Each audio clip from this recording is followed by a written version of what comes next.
Hey, look at that, it's gonna work. You guys see that? So we're very close. Right there in the end, we just used the master clip link that we got, and that'll slide right on. If we would have taken any more off, it wouldn't work. Hey, I'm glad that we measured and lined it up before we took off a bunch. Great thinking. If we would have cut those 14 links, we would be having a bad day right now. As it was, we cut 7 off. 8. 8. You're right, 8. And we went from a stock O-ring to the X-ring. Yep, this is a WPS X-ring chain, the heavy-duty motorcycle chain.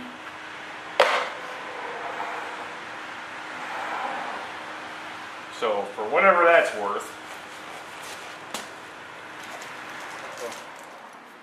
Okay, when I was getting the master link ready, I opened up the plastic bag and I found 2 O-rings, and I was sitting there going, why did they only give us 2 O-rings? I'm thinking maybe we're supposed to reuse the ones off the other link. And then lo and behold, look what I find on the outside. Just a pro tip, look for them on the back side maybe, because they probably just naturally slide into place like that in the bag. And I didn't notice it till I started looking at it. So, coolness, we're going to put an O-ring there, an O-ring there, then there'll be 2 more O-rings that go up here.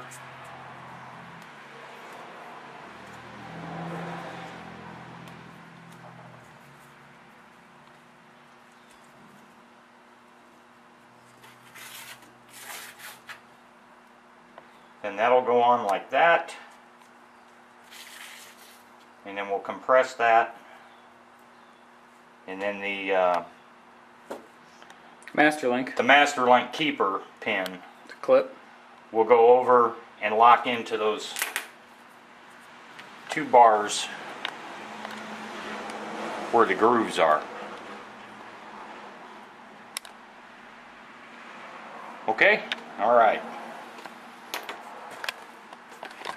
And over here you can see the chain link tool, and no, where's the other broken piece? I was going to say don't move it, because that was actually all a good shot. So here's the Motion Pro chain brake tool. You can see the chain brake piece on the right side here is broken. This is the exact same way that the previous chain brake piston or rod broke the first time I used it. So this is the replacement pin, and now you can see it's broken in half as we're using it. So if you're using the tool and it starts to get tight, maybe pull it out and realign it. If you hear a little crack or feel something like that, that is not actually the pin coming out of the chain like you would expect, but it's actually the tool breaking. And it wasn't just one.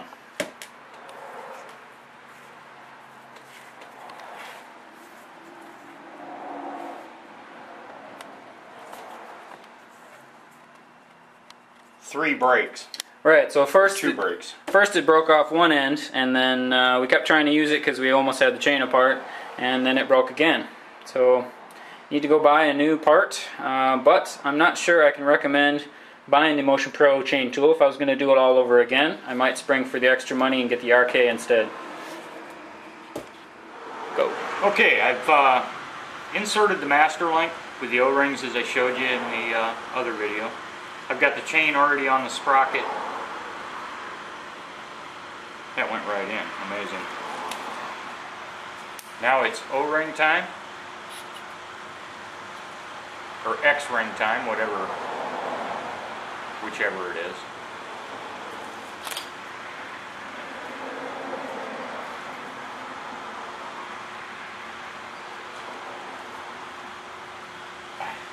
Now this part, I don't know.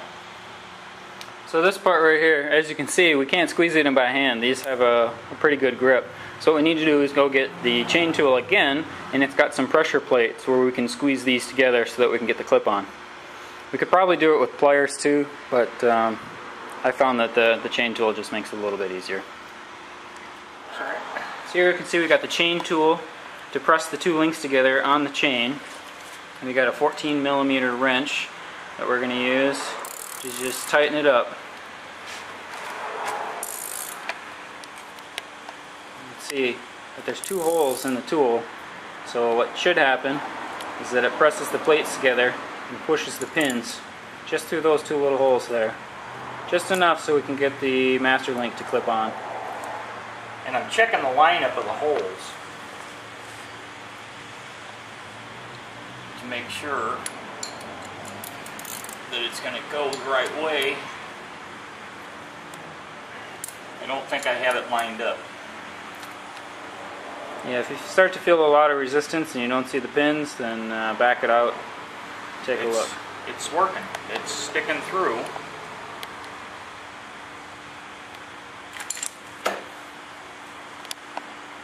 Yeah, this is where the problem is going to be.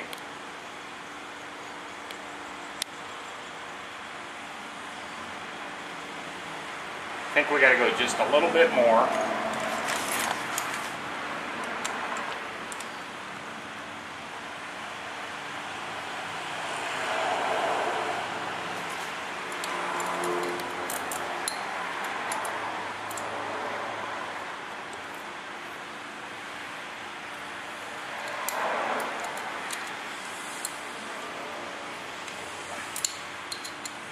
Okay, that's as comfortable as I feel I'm going to go.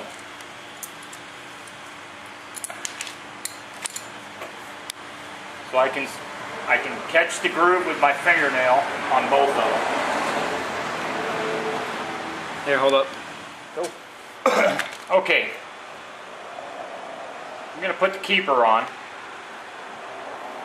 Now you see you've got a round end and then you got the open end. Hold on. You moved it out of shot. There. Alright, go. You got the round end and you got the open end. Now I'm going to put it so the round end is tracking with the chain going forward this direction. So just in case something hits it, it's not going to knock the pin out. Worst case, it'll drive it in more facing this way. So you've got the two notches here, you got two open spaces. So I'm going to put that into that position right there, and I'm going to take a screwdriver